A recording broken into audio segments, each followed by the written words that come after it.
Я, кстати, у многих записана Туяра Баскони до сих пор в телефоне. Я вложила проданные деньги за квартиру в контейнер тракторов.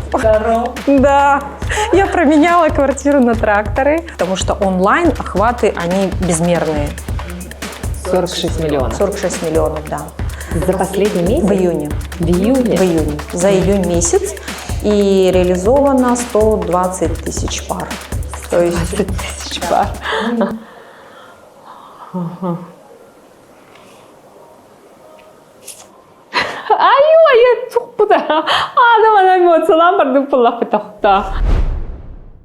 Сегодня, друзья, у нас с вами необычный выпуск. Мы будем говорить о феномене проактивных, сильных якутских женщин. И наш герой с вами – яркий представитель, созидающая в сфере бизнеса Туяра Сутакова.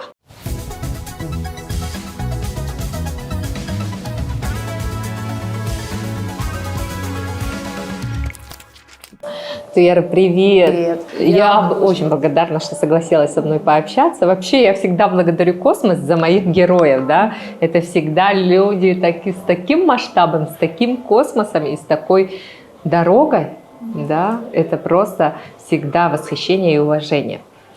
Тема у нас с тобой непростая, но очень актуальная. Ведь в Якутии реально очень много ярких представителей бизнеса, именно женщин. В любой бизнес-форум приходишь, и там 90% женщины, да. В других регионах не так, да, то есть я просто уже побывала, вижу, как там процентное соотношение в Якутии именно 90% это женщины. Как ты думаешь, почему так сложилось? Ну, вообще в целом время женщин пришло, да, об этом говорят как и представители, вообще сильные представители, да, вообще как бизнеса, так и лидеры мнений, да, так и, в общем-то, звезды складываются таким образом, да, что мы в такую вступили эпоху, когда только женщина способна любить открыто, выражать свои эмоции, да. Мы как эмоциональное такое существо, которое вынашивает ребенка, да, которое дарит этому миру всегда новое рождение. То есть сейчас, скорее всего, такое время, когда вообще сама планета хочет переродиться, да, в плане вообще всех этих стрессовых ситуаций, всех этих информационных войн, можно сказать, да, и так далее. И только женщина способна, наверное, спасти мир в таком глобальном смысле, я думаю, да. И изнутри женщины начали чувствовать какую-то тесность, да, что они созданы не только для создания очага, что им хочется самореализации, да, это же очень сильно проявлено сейчас именно в последнее время, да, именно в части самореализации, да, в части вот раскрытия потенциала, да, в части, я думаю, что это даже внутри потенциально женщина хочет помогать другим. Другим, да?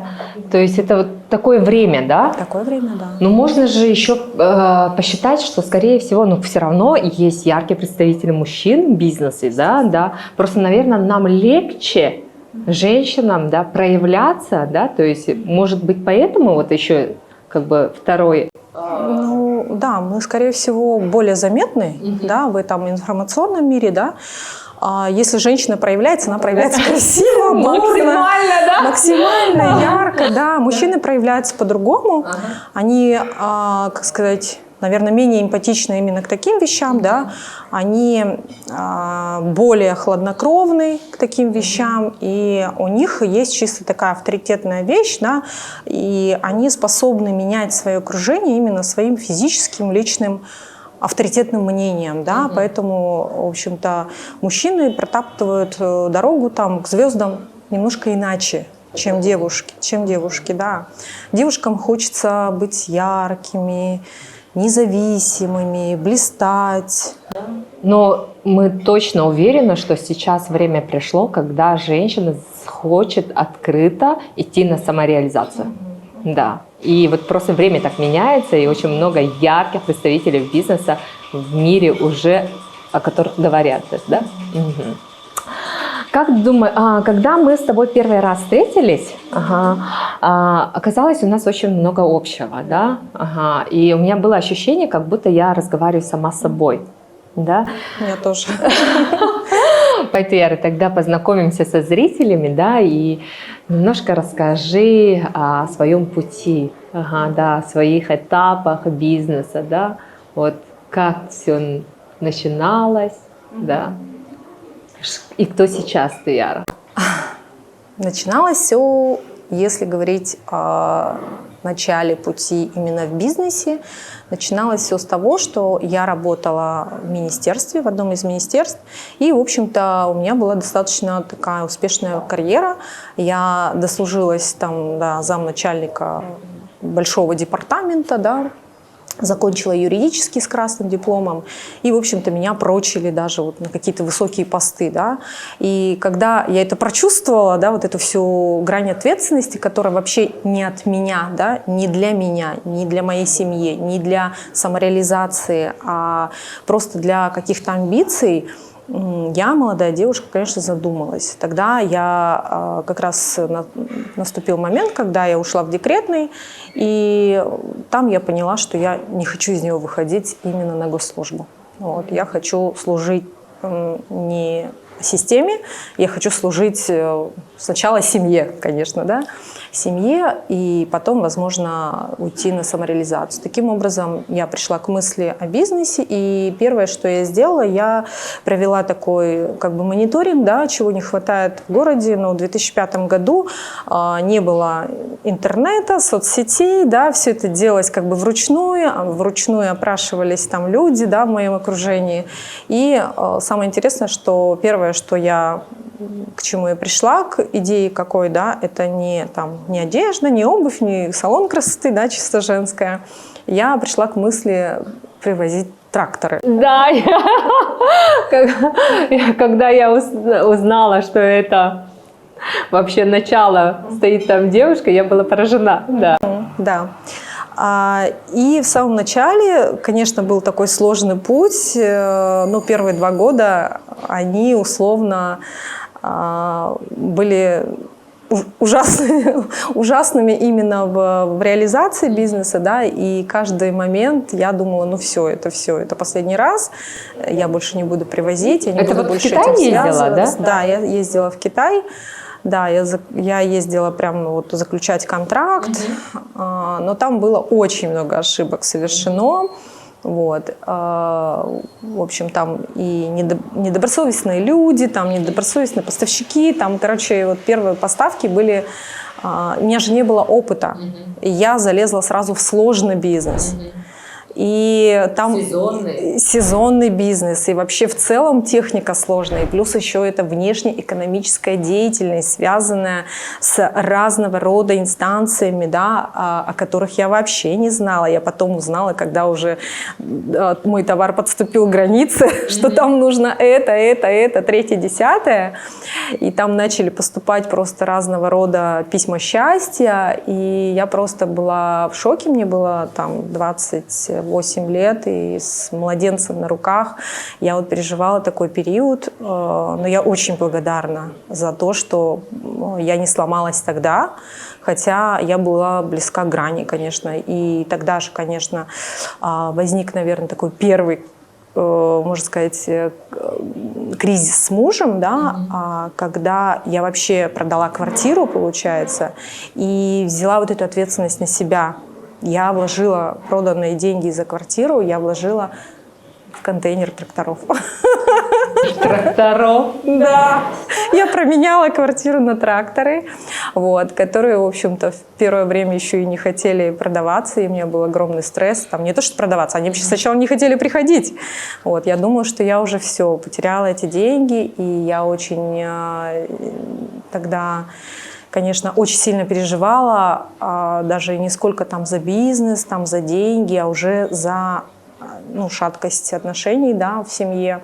Вот. Но мы этот период прожили, несмотря на то, что это все очень долго мы выходили из этого, да, и плюс еще они опоздали, они пришли еще и не в сезон.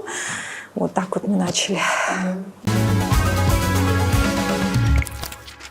Добро пожаловать в «Шпинат и мясо».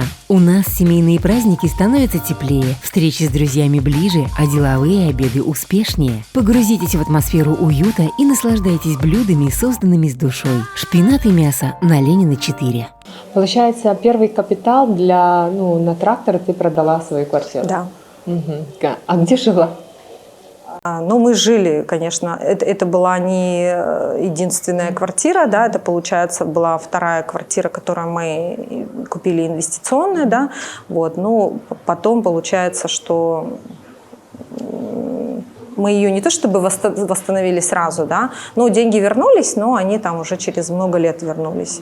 Первое время мы были, конечно, в минусе, потому что такой затратный бизнес, на самом деле, очень дорогой бизнес, и сейчас, если кто-то пойдет именно в такой бизнес, я, наверное, буду отговаривать. Потому что вложения большие, потому что сезонность, вложения большие, сезонность маленькая. И очень узкая целевая аудитория в целом, да. Узкая целевая аудитория, да. Узкая целевая аудитория. То, чем я занимаюсь сейчас, мне гораздо больше нравится. Вот сколько времени заняло этот период? Вот именно Становление? Да, вот это. Ну, в целом мы лидерами рынка стали через 4 года. Через 4 года, да. То есть я прям поставила цель, мы станем лидерами рынка. Что помогало тебе не сдаваться? Когда вот эти проблемы, когда тракторы не хотели прийти, когда деньги нужно, поставщику сразу, наверное, оплатить, да, когда, то есть вот что еще семейные отношения, да, что помогало тебе то, что не я сдаться? не хотела возвращаться в систему. Да. Я жила просто светлым будущим. Я настолько верила, что будет этот просвет. Все-таки я не золотой ложкой родилась. В целом, скажем честно, я из бедной семьи, да, и для меня это было просто наваждением. В начале пути все равно тобой движут материальные цели. Это безусловно, да, те, кто, наверное, в бизнес идут, они идут с такой целью, да, и для меня это было вот прям реально такой самоцелью. Я хочу, чтобы мои дети не испытывали никогда таких моментов, которые я испытала, будучи подростком. Но были же, наверное, тогда и мысли, у меня работа хорошая, да, я такая, профессионал, да, меня ценят, зарплата хорошая, квартиру сделали, да, и там еще квартиру продавая, вложиться в трактор, что с тобой движет? Больше дети, думаю, да, дети, да. Хотелось прям в будущем, какие-то нереализованные мечты девочки, да. Когда я все-таки мечтала учиться, все уезжали, да, в другие города учиться. У меня вообще не было выбора. Вот. А на выпускной у меня даже не было возможности купить собственное платье. Я была в одолженном платье у соседки, таком пожухшем немножко, да, и такие воспоминания, одни из самых таких печальных и грустных для меня. Тогда, когда все радовались на выпускном, я, кстати, писала об этом в блоге, да, раскрывала свои эмоции, и у меня прям запечаталось, я пряталась от всех, да, хотя это такой праздник, такой прям, не знаю, одно из ключевых, да, событий в жизни должно быть. Мне было очень некомфортно, я ушла, да, я не могу вспоминать, что там выпускной у меня такой фееричный прошел. Да. Вообще школьные года, если человек чувствует себя неполноценно, это же вообще период травматиков, да, из которых мы потом пытаемся выйти. Я думаю, что вот именно такие какие-то ключевые события, они сильно влияют на человека, и это, в общем-то, воздействует даже на момент реализации. И здесь это тоже как бы заложило такой фундамент, что я так не хочу детям, они же девочки еще. Я не хочу, чтобы они вообще с таким сталкивались в своей жизни. Вот мне хотелось тоже, да, чтобы у них был выбор. Не так, что вот ты учишься вот только здесь, в этом городе, идешь только по вот этой тропе и все. я всегда все-таки сейчас, вспоминая, наверное, анализируя вообще всю свою жизнь, от начала бизнеса мной двигала вот эта идея, что я хочу иметь выбор в жизни. Это же так прекрасно. Выбор, свобода. Да, свобода выбора, да. Это самое ценное, что нам может дать бизнес, да? Потом какой был этап? Вот трактор, это какой год? 2005.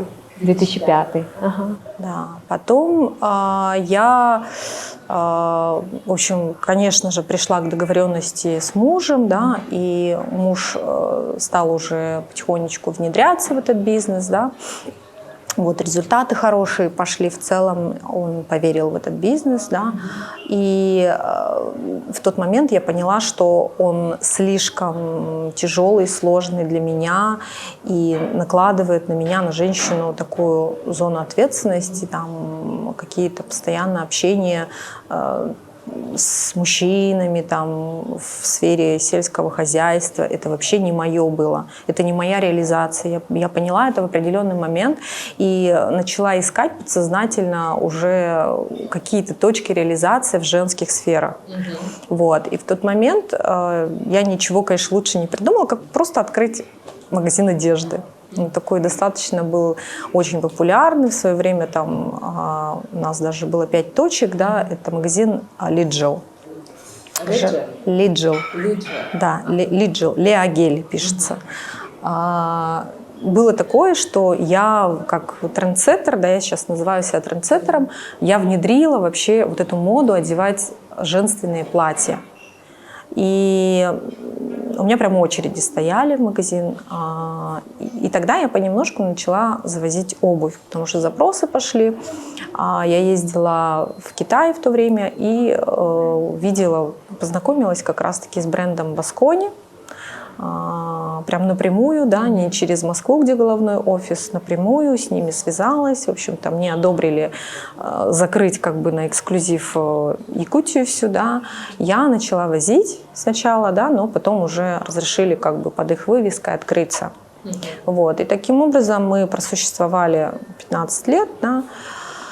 Это был один из флагманских ярких магазинов обуви, да, такого, можно сказать, премиального сегмента, и который подарил мне, конечно, массу эмоций, массу реализации.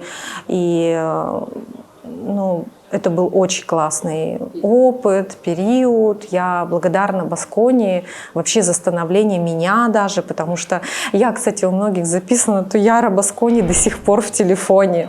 Как я, Маша, там, Шашлыков, Маша Муская. Да.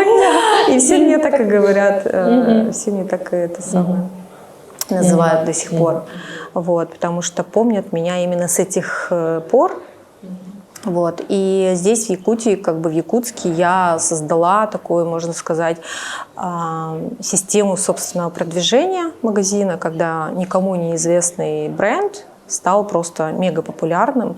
И тогда у меня уже зародилась такая мысль, так можно же сделать это с любым брендом, с любым вообще бизнесом это можно сделать.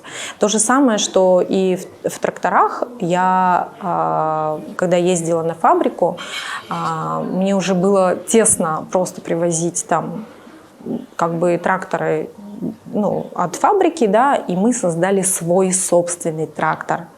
Назвали его «Супер-внедорожник». Мы его так раскрутили, что люди даже с других регионов писали нам: продайте нам супер-внедорожник. Больше нигде такого нет.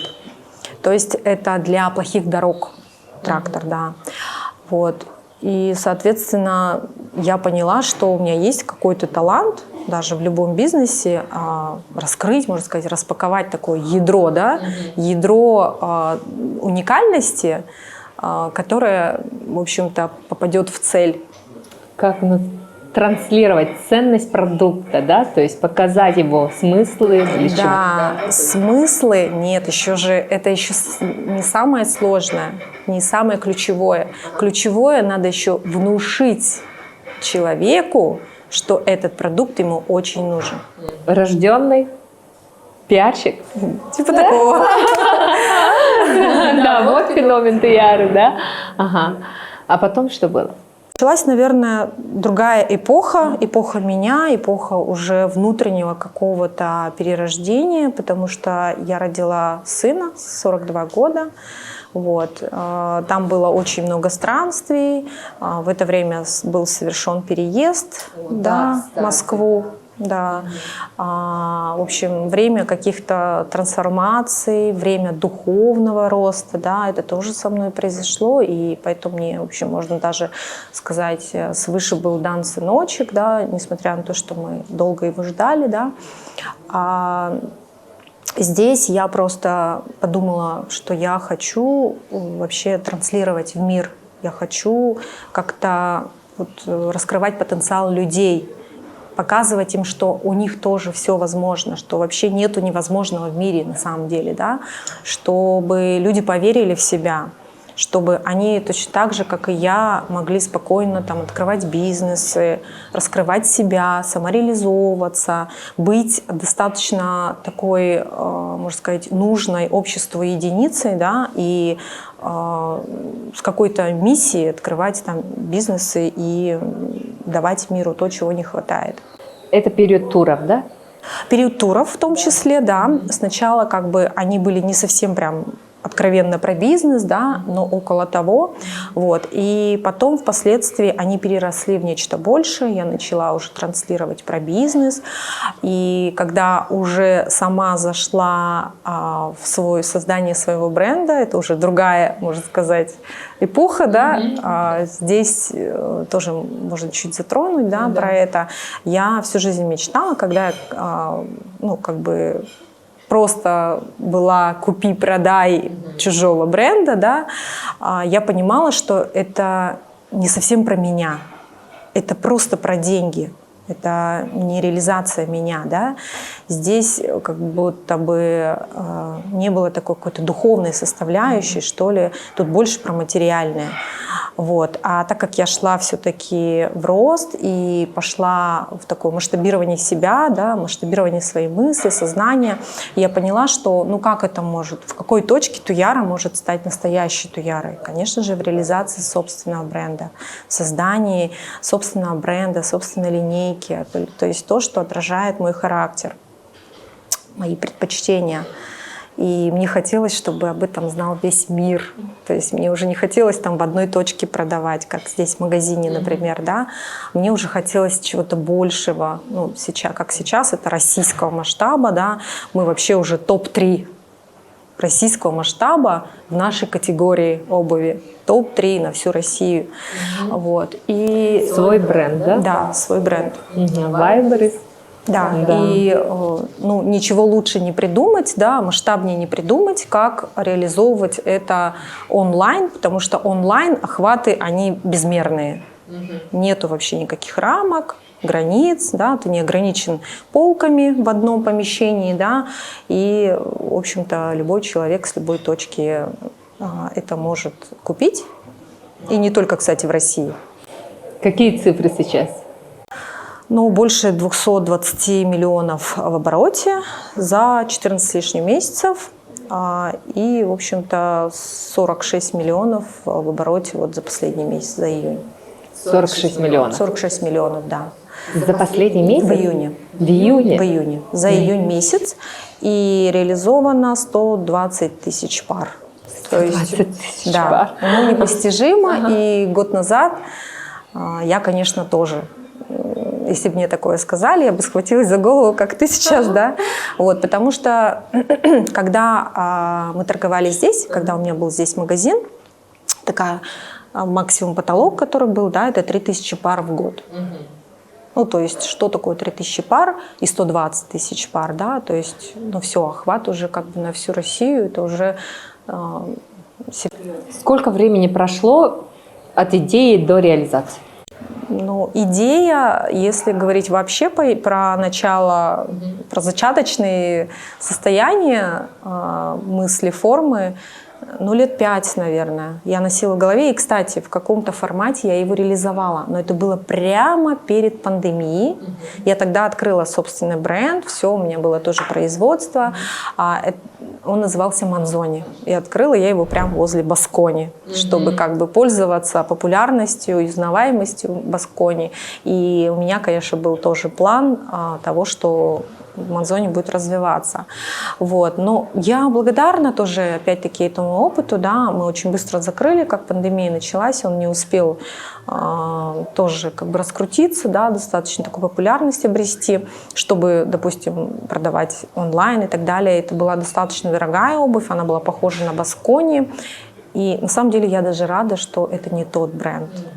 Я рада. Почему? Потому что это была кожаная обувь, и это уже немножко противоречит системе ценностей на сегодняшний момент. Потому что тот бренд, который я создала, это экологически чистый, ну, это эко-обувь, экологически чистая обувь. Как бренд называется? Туико. Это производное от моего имени. Да, и даже имя туда зашила, да? Да, зашила имя, да, зарегистрировала. А в целом это, ну, как бы эко, типа для экологии, для экологичности, да. А вообще меня в детстве даже называли Туяко, типа Туярмако. Да? Да.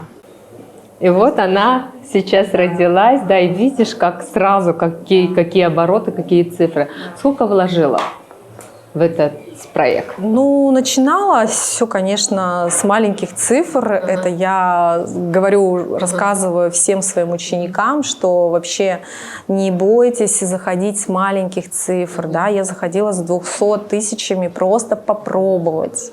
Моя самая первая партия была на 200 тысяч. Я тоже не сильно верила в свой проект, я не верила в бизнес, в бренд вообще не верила. Да? Ну, то есть, конечно же, я верила, но вот именно в моменте тогда, конечно же, были сомнения, были страхи.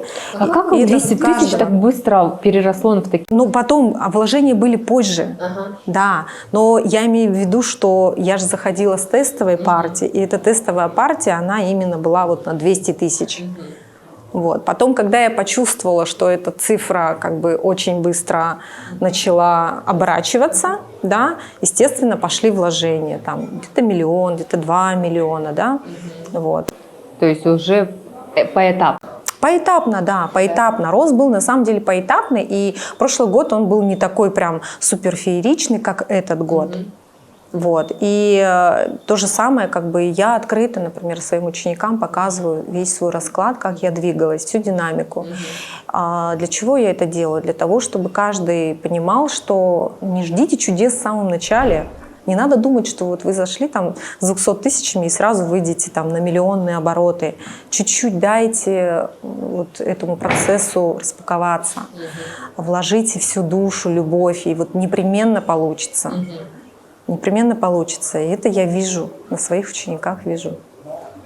Мы тогда сейчас посмотрели вот этот этап бизнеса, да, и когда вот мы говорим, что вот сейчас я создаю, да, я вижу вот этот с маленьких шагов, как это может увеличиваться, оборачиваться. Ну, это как результат, это как победа, да. А были ошибки, которые вот... Были ошибки. Во время вот работы, да? Да, в бизнесе, да, конечно. Вот, да. Какие ошибки самые горькие? В целом, или которые запомнились? Ну, в целом, вообще, я для себя спроектировала такую программу, да, когда я начала анализировать, да, я же такой еще аналитик-стратег, я поняла, что и по опыту вообще каждого ученика, кто ко мне приходит, в разрезе года продавец на Вайлдберрис, да, он испытывает как минимум 3 кризиса. Это вот дойти до миллионного оборота, потом до 10 миллионов и потом до 100 миллионов. И это очень сильные кризисы. И здесь это связано напрямую с психологией человека, со способностью расширяться очень быстро. Человек не может очень быстро расширяться, если он не прибегает к своего рода сторонним инструментам обучающих каких-то программ, поддерживающих программ. Да. Это что может Обязательно сильный человек рядом. Обязательно окружение таких же, как ты. Вот. И поэтому я и программу создала с этим учетом, что, зная вообще все эти минусы и кризисы, без этого вообще невозможен рост. Наставник, 100%. да. Да. Ага, человек, который уже прошел этот путь и ведет тебя. Да, 100%. Да, учитель, Да. мастер. Да. Плюс команда. Плюс команда. Команда, которую ты создаешь, в которую ты вкладываешь душу. А не так, что я вас купил, типа я вам плачу деньги, вы сделаете ко мне здесь сейчас красиво. Так вообще не работает.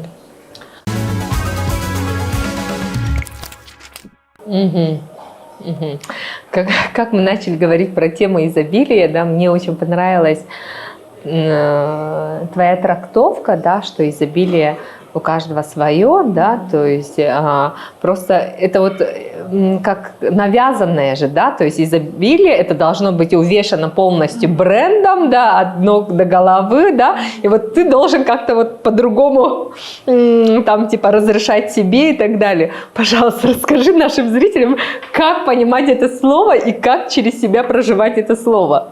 Потому что у меня всегда было чувство внутри, там, типа, огромного восторга я не имею, да, но в принципе мне нравится, но я больше там денег вкладываю, там Lexus не покупаю, а лучше пойду открою ресторан еще какой-нибудь, да, да, и я себя чувствовала какой-то недоизобильной, да, внутри. Потому что общество, да, такое ждет. Да, что ты должен на Лексусе, да, то есть абсолютно, да, ездить и, как говорится, что такое? Тебе рассказать это с точки зрения меня сегодняшней или меня 10 лет назад? Можно так и так. Но с точки зрения меня сегодняшней, для меня изобилие – это когда у тебя единство тела, разума и души. То есть это про то, что твое материальное и духовное, оно сплелись в одно целое.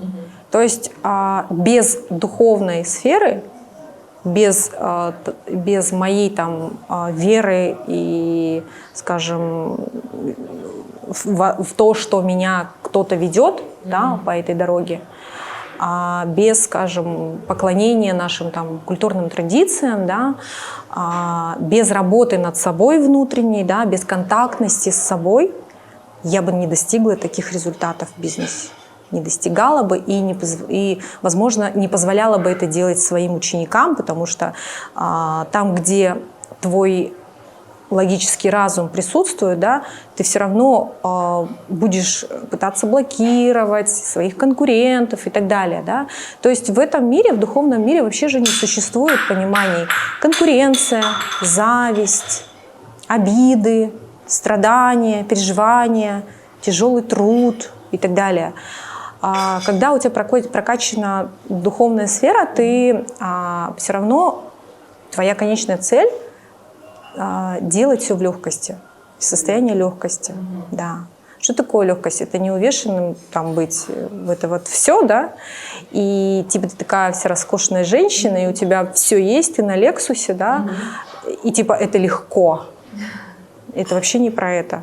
Это про внутреннее состояние, про то, что у тебя как бы нету вот этого вот там обид, страданий каких-то, да, ты делаешь это не из состояния там достигаторства, да, достигнуть во что бы то ни стало, или ты там идешь не только по пути материального, да, ты вовлекаешься в этот процесс, он тебе нравится, ты радуешься моменту, радуешься жизни и так далее, и потом просто незаметно для себя хопс, и ты, оказывается, достигаешь еще и целей попутно, потому что ты не фокусируешься на эти страхи, на какие-то убеждения, которые ломают тебя, там, да, блокируют тебя, потому что ты придаешь сильно много важности деньгам, да, каким-то цифрам. Ну, цифры, они уходят и приходят. Это вообще не та важность, куда фокусируются люди. Вот. И для меня я изобильная именно вот сейчас, по-настоящему изобильная, когда я не фокусируюсь в цифрах, пусть это делает команда. Просто я говорю, что ну да, мы должны вырасти в 2 раза, 1,5 раза. Вот. И это можно делать без моего участия. Да? Я, например, вовлечена в процесс, в людей и так далее. И это происходит, потому что ты делаешь это из любви. Ты любишь свою команду, вкладываешься в них, а они уже вкладываются в твой бизнес. Отвлекается очень сильно, да, потому что сама такая. Да, потому что это, как говорится, это твоя модель. Да, это же внутри живет, когда ты. Это внутри твое изобилие, да. Да, внутри живет, и ты просто делаешь это, то, что приходит. Да. И я 100% согласна с тем, что как будто нас ведут. Да, бывает там сложно. Тяжело, легко, но по-разному ты просто берешь и делаешь, как будто делается, и как вот продолжение тебя, все, что ты делаешь, и команда в том числе. Но мы все равно эти бренды не отпустим, потому что Туяра для меня это, знаешь, всегда была ассоциация вот такой изобильной женщины, которая, ну, как бы поняла эту сущность в себе, да, и вот это транслирует. Поэтому мне нужна от тебя практика. Я вот именно сегодня мне позвонили, сказали, что байер, да, мой заказ пришел, и нас ждет распаковка Louis Vuitton, и мне нужно показать, как его нужно распаковать. Давай распакуем? Давай. Что нужно чувствовать? Самое интересное. Да, потому что я сама... Давай сюда. Да, я сама же чувствую себя немножко этим. Вот как вот, типа, это же радость от того, что деньги тебе это, да. Как нужно распаковывать? Что нужно чувствовать? Что нужно чувствовать? О, Louis Vuitton. Ну, что нужно чувствовать? Ну, ты же давно хотела это. Это была твоя прихоть, желание? Что это было? Нет, это вот было то, что уже старая Louis Vuitton, она уже изжила, и прилично было бы, и уже, ну, начали в окружении говорить, ну, надо было бы поменять сумку, да. Первое, это была очень желанная Louis Vuitton, да, первая, да. А вот это, ну, пора. Уже, да, уже неприлично. Поэтому я его... Тогда, смотри, может даже не получиться вот это сделать из состояния изобилия, там, изображать какие-то там эмоции. Это будет, возможно, наигранно. Почему? Потому что ты сейчас закрыла просто потребность. Да. Для тебя какие-то... то есть для всех людей вот это вот изобилие, оно же разное. Для тебя это уже не предмет роскоши. Ну, это точно. Да. Для тебя это уже базовая потребность. Ну, как бы просто поменять старенькую сумочку на новенькую. Ну, надо уже. Да, надо. это все равно, что у тебя дома закончился хлеб, и ты пошла, купила хлеб. Ну, ладно, возможно, ты уже на такой стадии находишься, изобильного пути своего, и поэтому для того, чтобы испытывать настоящие эмоции искренние, да, ты должна пойти во что-то новое, что для тебя прямо сейчас пока мурашки. Пока мурашки, и найти вот эти мурашки внутри себя. Да, ну ладно. Ну ты же говоришь, что для тебя мурашки это когда ты бизнес опять новый создаешь. Вот, поэтому у всех оно разное. Я не могу сказать, что прямо нужно изображать. Но, конечно, все равно в моменте даже закрываем базовые потребности. Мы должны научиться радоваться вообще любым мелочам. Конечно. Любым мелочам, которые есть у нас в жизни.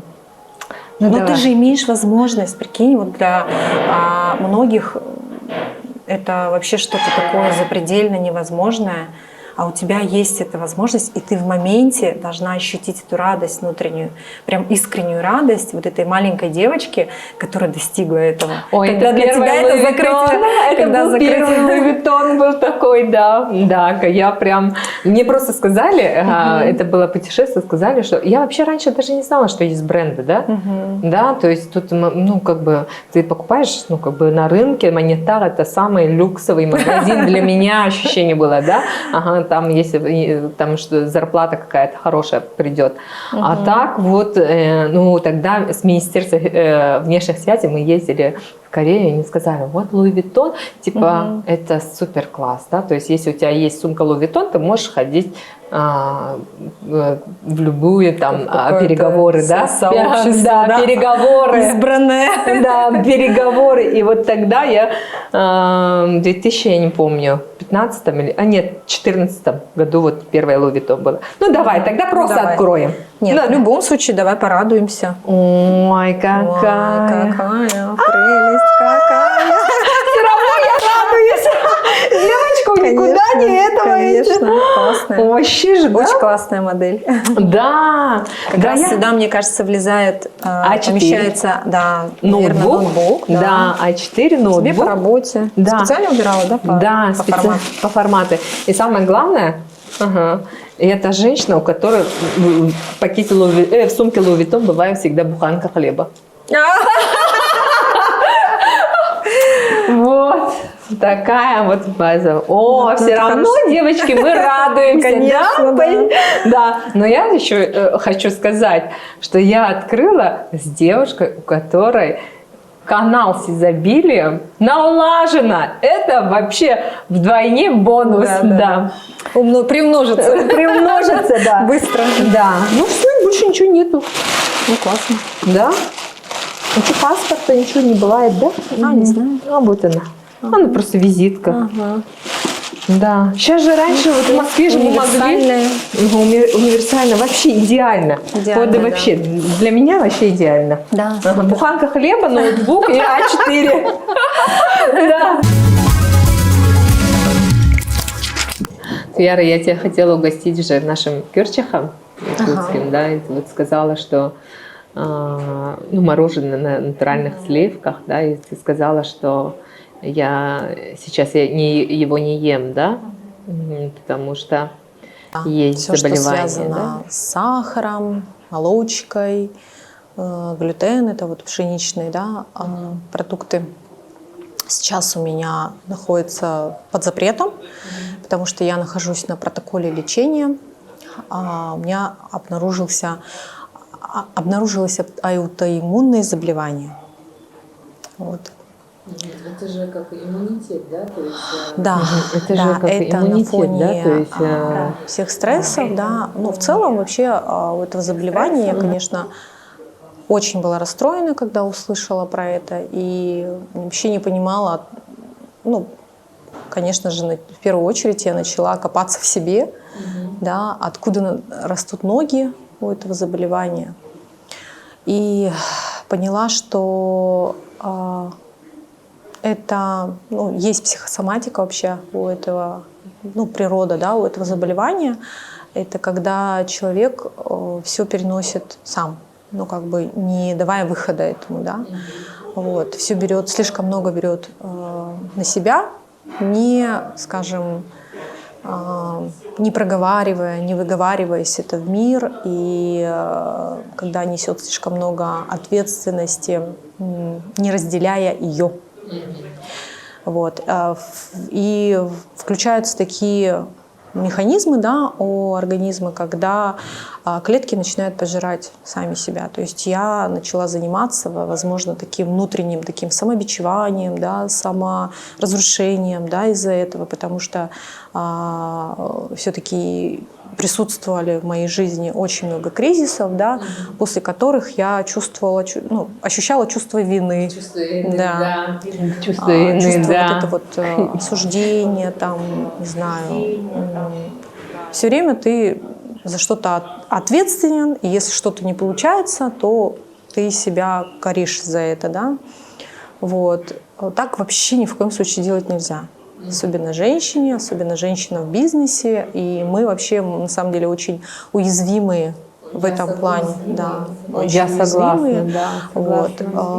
Сейчас я вообще убрала вот эту всю степень воздействия на меня, на мой рассудок. Я сейчас, на самом деле, очень много работаю над собой, чтобы вообще выйти из этого. Ну, естественно, это пополнение, кроме того, что дефицитов, да, в организме, плюс еще работа с телом, работа уже с подсознанием, даже уже зайти вообще в глубину вот этих причин и устранить их, работать с ними, да. Ну, по этой причине, конечно, я в целом, это одна из причин, почему я сюда еще тоже приехала, да, разобраться с самой собой, поработать даже с родом, да, вот.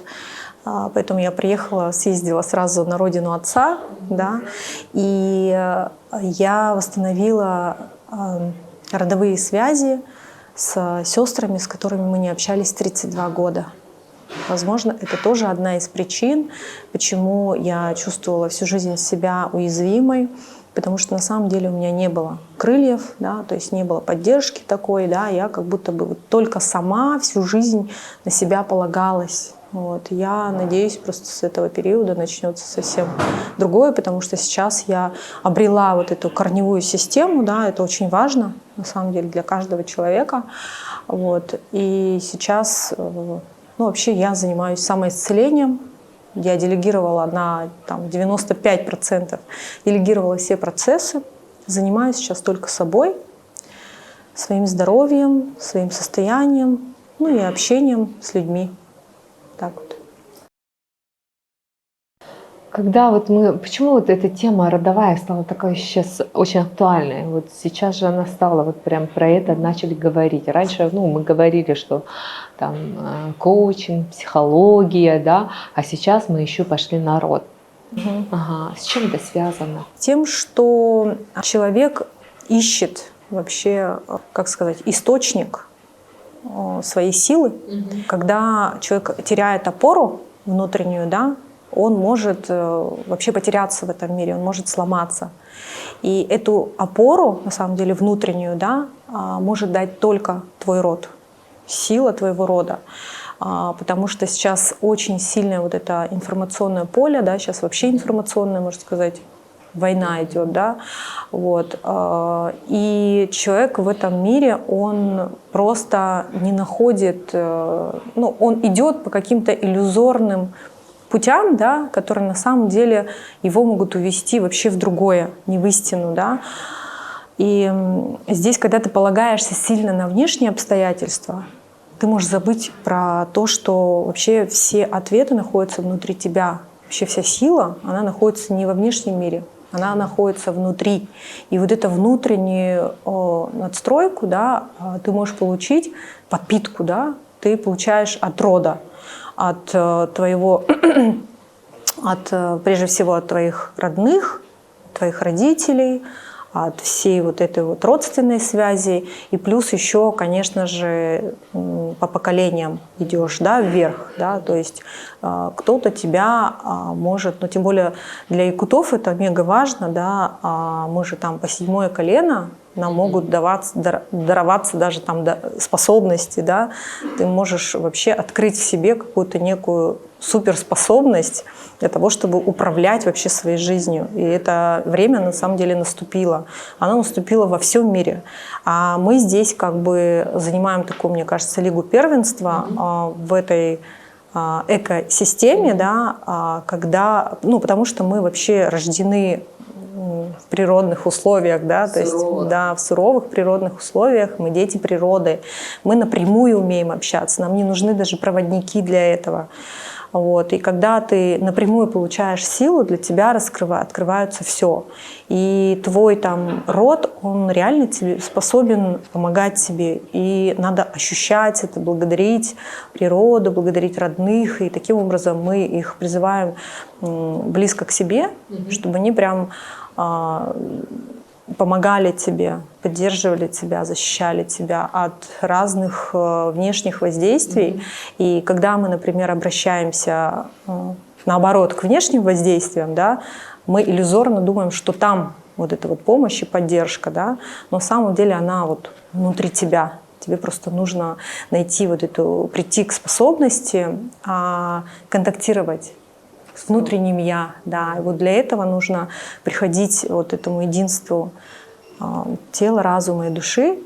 И вообще сейчас вот такая моя большая цель, да, можно сказать, это не яхты, дома, там, не знаю, все вот эти роскошные моменты, да, а прийти к этому единству. Это, по-моему, самое... Из этого единства ты можешь вот как раз-таки привлечь абсолютно все.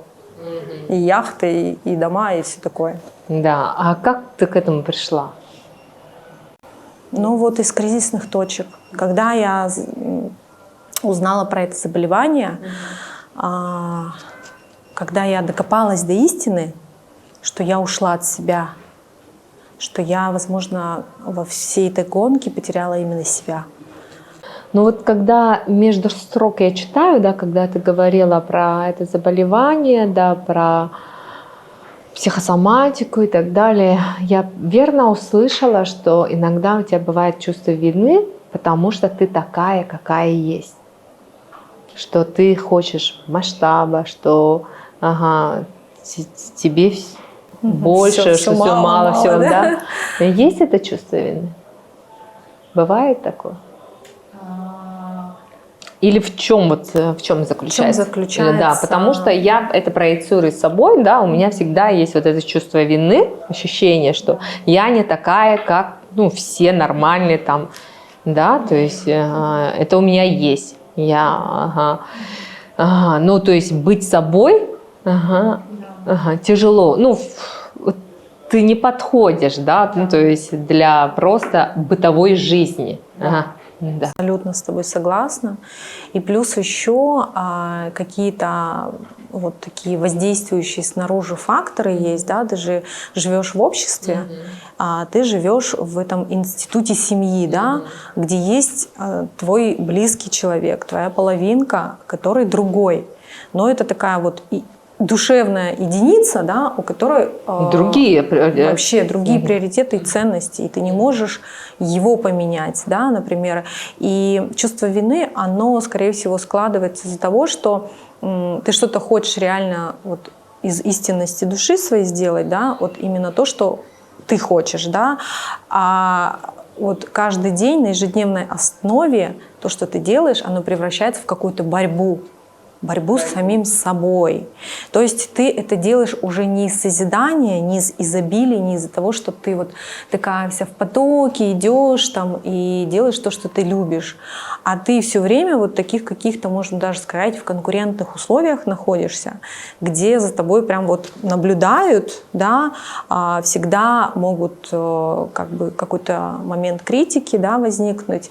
Это тебя расстраивает. И ты понимаешь, что, так тяжело, вот как-то тяжело. Тяжело вот дается, когда да. ты. Тяжело дается, да. И я поняла, что я хочу именно из этого состояния вырваться. Когда мне дается, когда я с чем-то борюсь, я не хочу делать это из состояния борьбы, я хочу делать это из состояния любви, потому что только тогда ты можешь получить вообще безмерно много в качестве обратной связи от мира. Для меня вот сейчас как будто было вот реально разговор с самим собой, да? Да. Ощущение. И я вот даже эмоционально могу это прожить.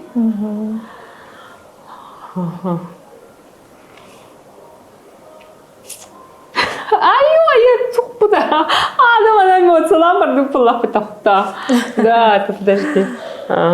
Мне нравится, что, знаешь, как мы с тобой разговаривали, и помнишь, я тебе сказала, я хочу, чтобы это был разговор душ. Чтобы не просто я там пришла сказать, что я вот такая-то крутая. Да. Прекращай. Ой, мальчики. Да.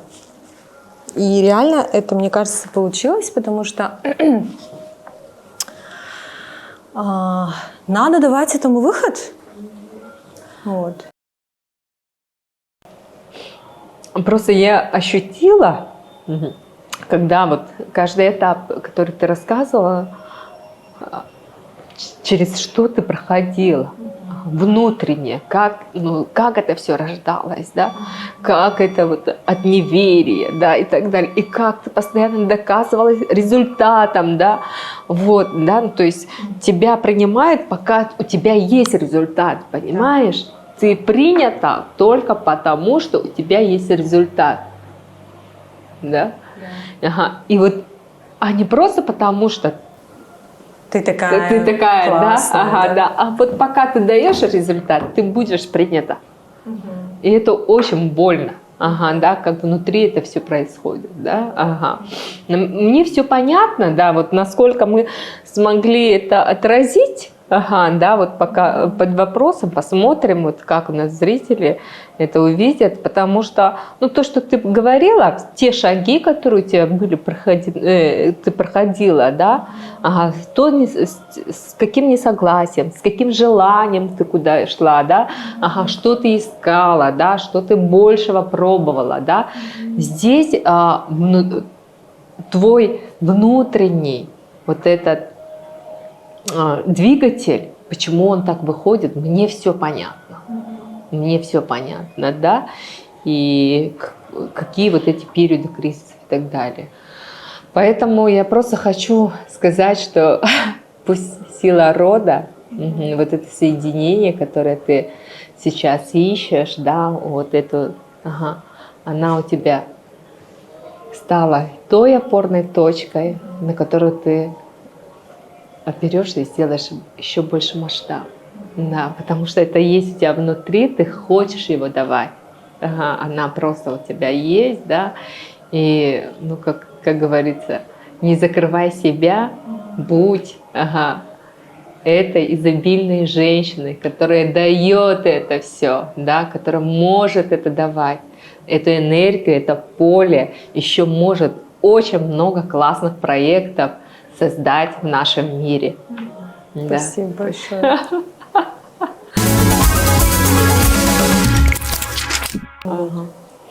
Давай еще возьмем одну тему. Это тоже очень интересный факт, который при первой нашей беседе проговорила с Яром, да?